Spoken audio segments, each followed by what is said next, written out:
우리 주님께서는 마태복음 6장 24절에서 이렇게 말씀하셨습니다. 한 사람이 두 주인을 섬기지 못할 것이니 혹 이를 미워하고 저를 사랑하거나 혹 이를 중히 여기고 저를 경히 여김이라. 너희가 하나님과 재물을 겸하여 섬기지 못하느니라 라고 말씀을 하셨습니다.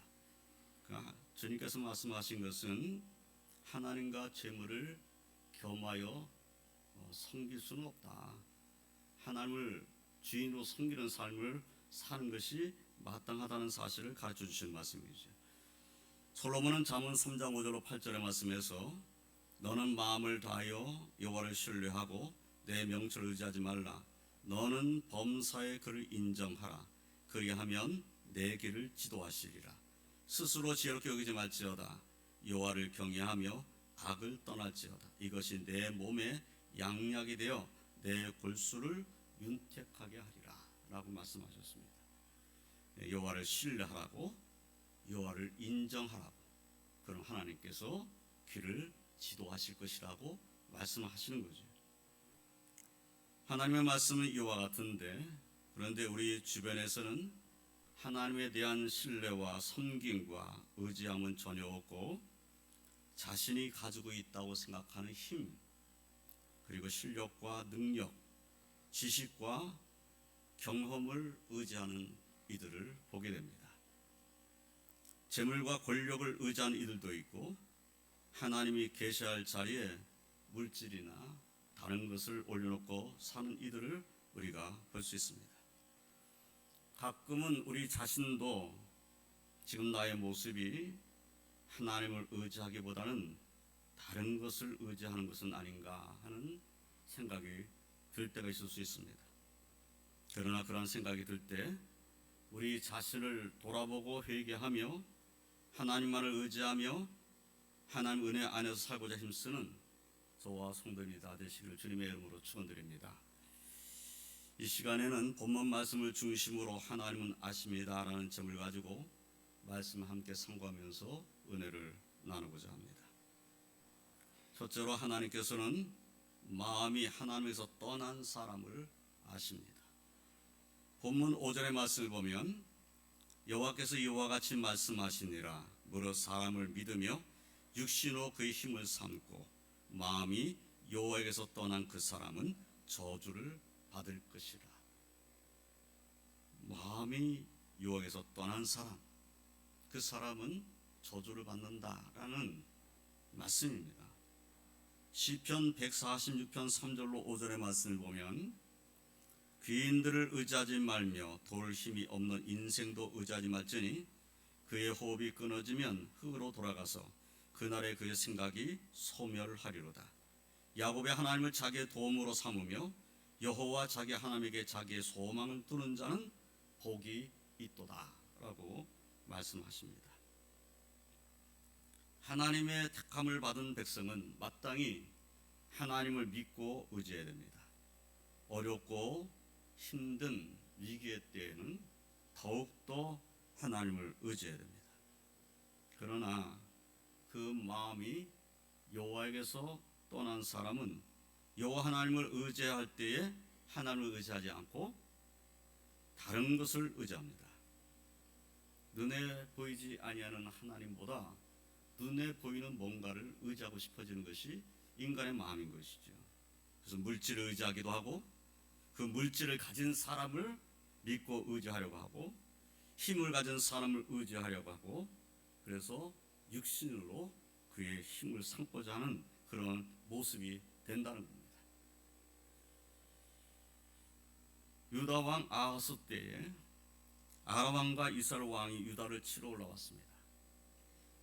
그때 하나님을 의지해야 될 아하스 왕은 하나님을 의지하지 않았습니다. 그는 아수르 왕을 의지했어요. 그래서 아수르 왕, 당시의 아수르 왕인 디글랏빌레셀에게 사자를 보냅니다.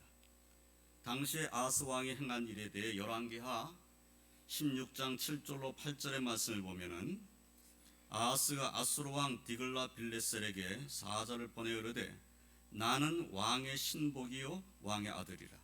이제 아람 왕과 이스라엘 왕이 나를 치니 청하건대 올라와 그 손에서 나를 구원하소서 하고 아하스가 여호와의 성전과 왕궁 곳간에 있는 은금을 내어다가 아수르 왕에게 예물로 보냈더니라고 말씀하고 있습니다. 그러니까 아람 왕과 이스라엘 왕이 치러 올라와서 위기에 처한 거지요. 그러니까 이렇게 되었을 때 믿음을 가진 사람이었다면 이 왕은 하나님을 먼저 의지했을 것입니다. 하나님 앞에 기도를 했을 것이고 하나님의 그 인도를 받고자 힘썼을 것입니다. 그런데 하나님을 찾을 생각은 한 번도 하지 않은 거예요. 하나님을 의지해야 되겠다. 하나님께 소망을 둬야 되겠다. 내 선지자에게 하나님 한 번의 말씀이라도 들어봐야 되겠다. 하나님 뜻이 무엇인지를 내가 들어봐야 되겠다. 한 번도 그 생각하지 않았어요. 그리고 간단하게 결론을 내려버렸어요. 이 시대에는 아수르가 가장 강한 군사를 갖고 있는 나라이니까 그 왕에게 도움을 청해야 되겠다. 그래서 그는 사절을 보냈고 보내면서 나는 왕의 신복이라고까지 말합니다. 또 왕의 아들이라고까지 말하고 있어요. 하나님 앞에 하나님, 나는 하나님의 종입니다. 나는 하나님의 백성을 다스릴 왕입니다. 하나님 나를 도와주세요. 이것이 맞잖아요. 하나님 앞에 기도해야 될 왕이잖아요. 그런데 지금 이방 나라 당시에 그래도 힘이 있다고 하는 아수르 왕에게 사람 보내가지고 내가 당신의 신복입니다. 내가 당신의 아들입니다. 도와주세요. 그러면서 보낸 예물을 보면은 여호와 성전에 있는 은금을 가지고 갑니다. 왕궁 곳간에 있는 은금을 가지고 가요. 하나님의 성전에 있는 것까지 꺼내가지고 그것을 지금 아수르 왕한테 바치는 거예요. 바치면서 도와달라고 하는 겁니다. 당시 아수르 왕은 강력한 힘을 갖고 있었기 때문에 군사를 몰고 와가지고 이 아람 왕과 이스라엘 왕을 물리쳤어요. 그래서 당시 아수르 의지에서 당장은 위기를 모면했습니다. 그러니까 힘을 갖고 있는 자를 의지함으로 당시에는 벗어났어요. 위기에서 벗어났어요. 그러나 그 다음부터는 어떻게 되죠? 이제는 그 다음부터는 계속 조공을 바쳐야 되는 신세가 되어버리고 마는 겁니다. 그리고 결국 어떻게 되죠? 아수르는 이스라엘 백성의 대적이 됩니다. 돕는 것이 아니고 결국은 아수르는 이스라엘을 자기가 삼켜버리려고 하는 그러한 자들이 되는 것이죠. 이사야 선지자는 애굽을 의지하려는 유다를 향해서 이사야서 31장 1절로 2절 상반절 말씀에 이렇게 말씀했습니다. 도움을 구하러 애굽으로 내려가는 자들은 화 있을진저 그들은 말을 의지하며 병거의 많음과 마병의 심히 강함을 의지하고 이스라엘 거룩하신 이를 앙모하지 아니하며 여호와를 구하지 아니하나니 여호와께서도 지혜로우신즉 재앙을 내리실 것이라. 이사야 시대에도 당시에 이스라엘 백성들이 이제 고통을 당하게 되고 이제 바벨론이 쳐들어오게 된다 이런 두려움에 빠졌을 때 생각하는 것은 애굽이 우리를 도와줄 수 있어. 애굽에다가 사람을 보내가지고 사자를 보내서 애굽 사람들로 하여금 우리를 돕도록 그렇게 해야 되겠다 이렇게 생각한 거죠. 근데 선지자는 도움을 구하러 애굽으로 내려가는 자들은 화 있을진저 도움을 구하러 애굽으로 내려가지 말라고 말씀을 하는 겁니다. 하나님께서 애굽의 종되었던 이스라엘 백성들을 그곳에서 구원해내시고 인도하셔서 가나안 땅에 와서 살게 만드신 거잖아요. 그러니까 위기의 때에 하나님의 백성들은 애굽을 의지하기보다는 먼저 하나님을 의지했어야 된다는 겁니다. 당시에 선지자의 말씀은 이거예요. 회개하라는 거예요. 하나님 앞에 회개하라. 하나님 앞에 회개하면 하나님께서 너희들을 도와주실 것이다.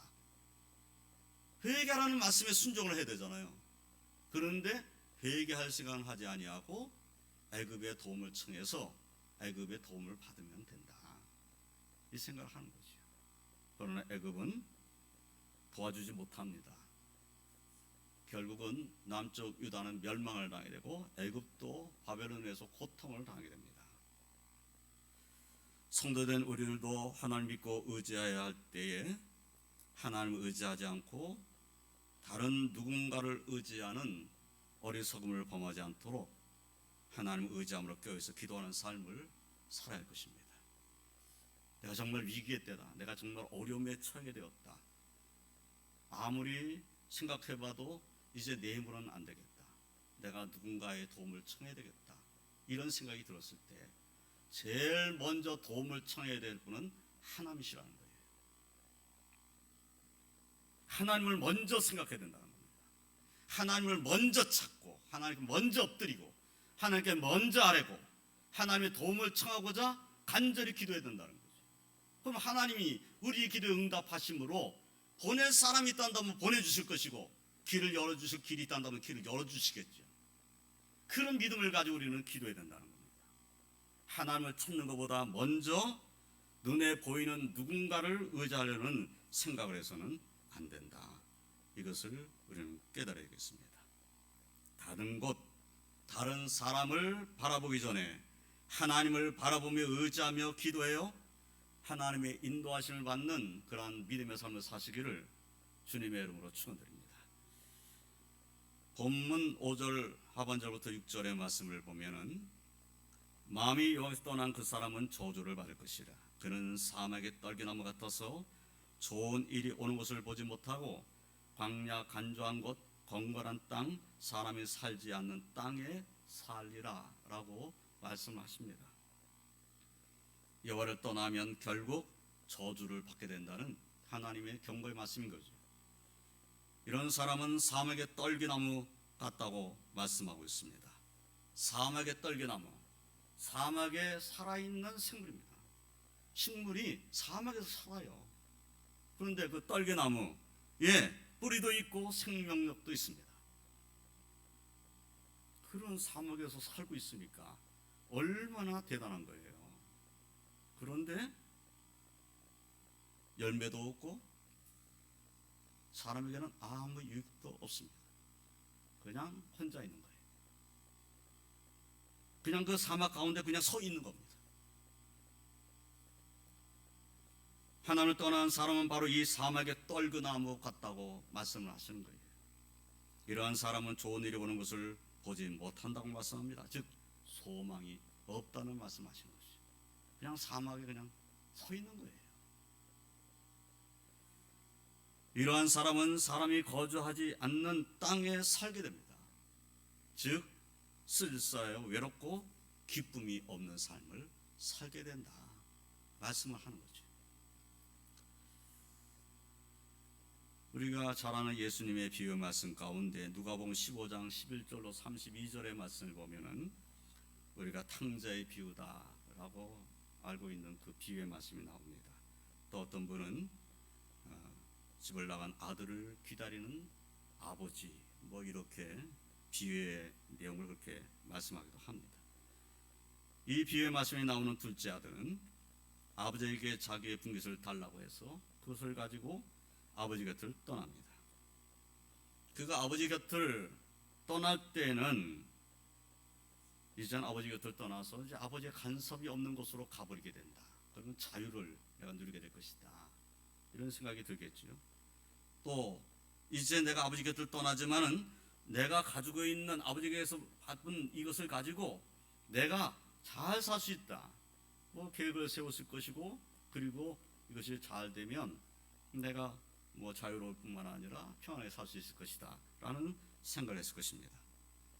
그러나 재물을 다 모아가지고 먼 나라에 간 그는 거기서 그 재산을 다 낭비해버렸습니다. 게다가 그 나라에 흉년이 들어 궁핍하게 되었죠. 결국 그는 그 나라에서 돼지를 치는 자가 되었습니다. 너무나 배가 고파 돼지가 먹는 지연 열매로 배를 차고자 했지만은 그마저도 주는 자가 없었습니다. 아버지 곁을 떠날 때 그는 자기 힘으로 잘 되리라고 생각했을 것입니다. 내가 아버지 그늘로부터 완전히 벗어나서 이제 아버지와 상관없이 내가 계획한 대로 내가 원하는 대로 내가 멋지게 살아가면서 뭔가 잘할 수 있을 거야 이렇게 생각을 했을 것입니다. 무엇인지 자기 뜻대로 되리라고 생각했을 것입니다. 아버지에게서 받은 재물을 다 허비하기까지는 자기의 원하는 대로 자기 뜻대로 될 줄을 알았을 것입니다. 그러나 자기 원하는 대로 뜻대로 되지는 않았습니다. 사랑하는 성도 여러분, 하나님께서는 마음이 하나님을 떠난 사람을 아십니다. 그러므로 하나님 아버지를 떠나서는 형통함을 기대할 수 없다는 것입니다. 우리는 하나님을 의지하는 하나님의 백성으로 살아야 합니다. 언제든지 먼저 하나님을 의지하고 먼저 하나님께 맡기고 언제나 하나님과 동행하며 먼저 하나님 인도하심을 받고자 하는 믿음의 삶을 사시기를 주님의 이름으로 축원드립니다. 탕자가 문제를 해결할 수 있는 방법은 무엇이었습니까? 아버지께로 돌아오는 것입니다. 아버지께 돌아왔을 때 모든 것이 회복됩니다. 하나님의 백성은 아버지께로 가는 거예요.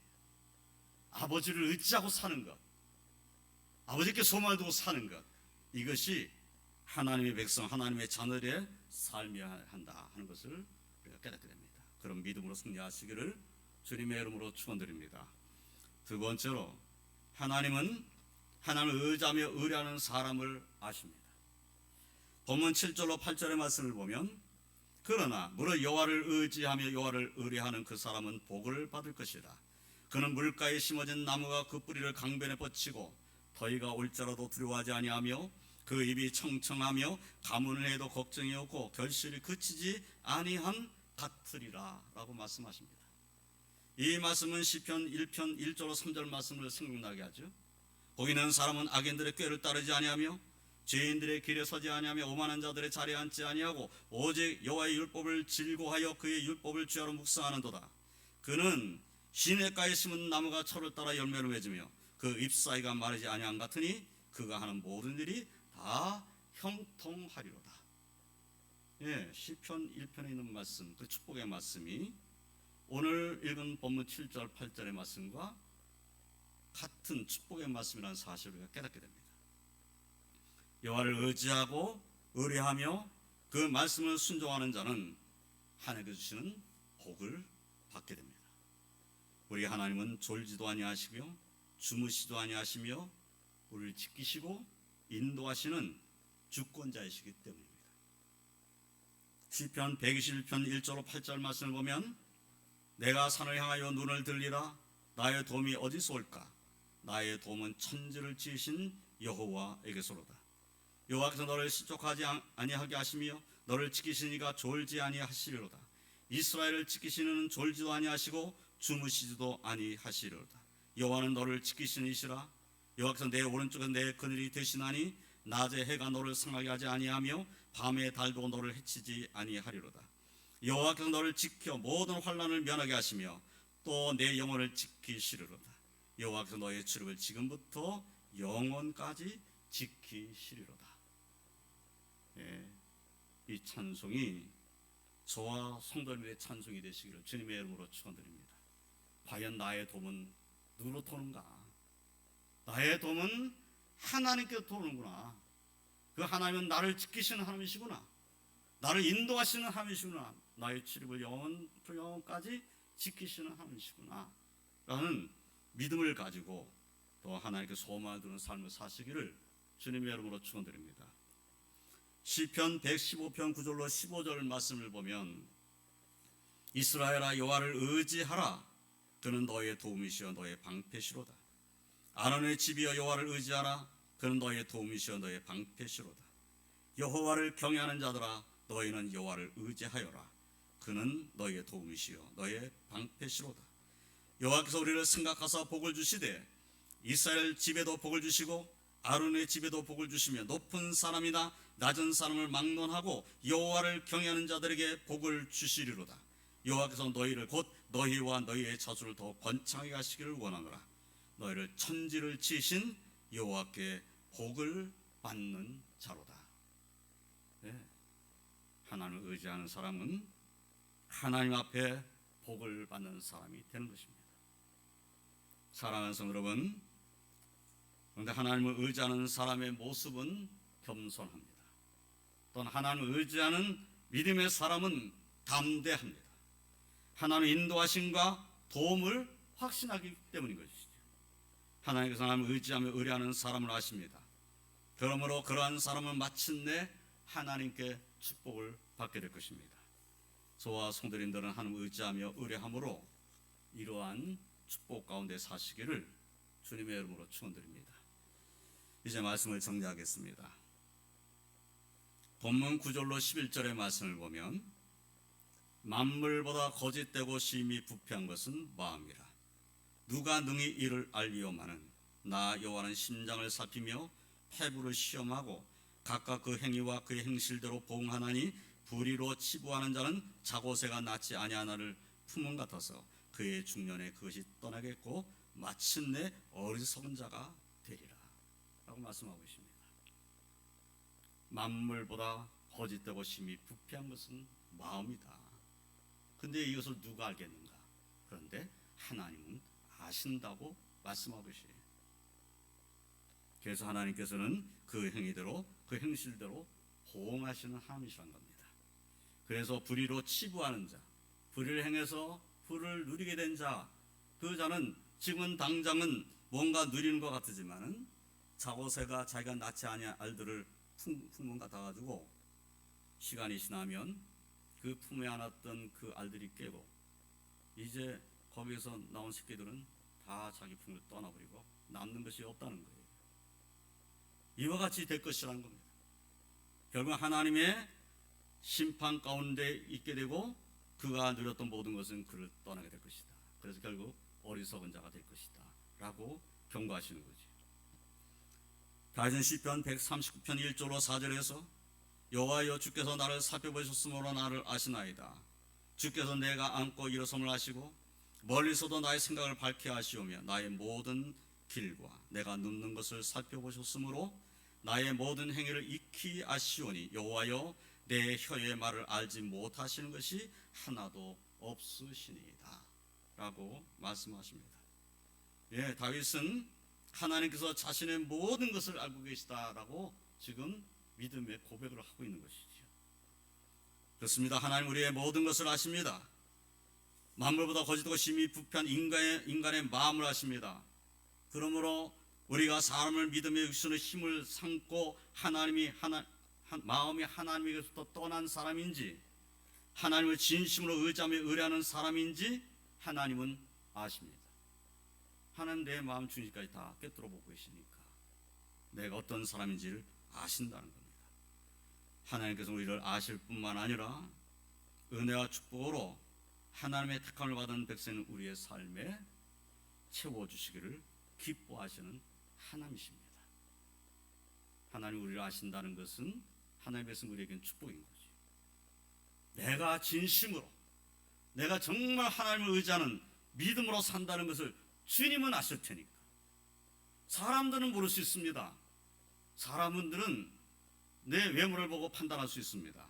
그러나 하나님은 내 마음 중심을 보고 나를 아실 테니까, 내 마음 중심을 보고 계실 테니까 내가 하나님을 의지하는 자인지 내가 정말 하나님을 의뢰하는 자인지를 알고 계실 것이라는 거죠. 그러면 결국 하나님을 의뢰하는 나는 하나님 주신 축복을 받게 될 것이다. 그렇습니다. 사랑하는 성도 여러분, 우리를 위해서 독생자 예수 그리스도를 아낌없이 내어주신 하나님 아버지를 의지하지 않는다면 누구를 의지하고 살겠습니까? 우리는 하나님의 은혜 없이 살 수는 없습니다. 저와 성도님들은 우리와 함께 하시며 우리를 긍휼히 여겨주시고 축복하기를 원하시는 하나님을 의지하며 의뢰하여 하나님께서 주시는 축복 가운데 사시기를 주님의 이름으로 축원드립니다. 기도하겠습니다. 하나님 감사합니다. 오늘 말씀을 드려서 다시 한번 깨닫게 됩니다. 하나님은 우리의 마음 중심을 아시는 하나님이신 것을 다시 깨닫게 됩니다. 하나님 앞에 어떤 것도 숨길 수가 없고 하나님 앞에는 모든 것이 다 벌거벗은 것처럼 다 드러난다는 사실을 다시 한번 깨닫게 됩니다.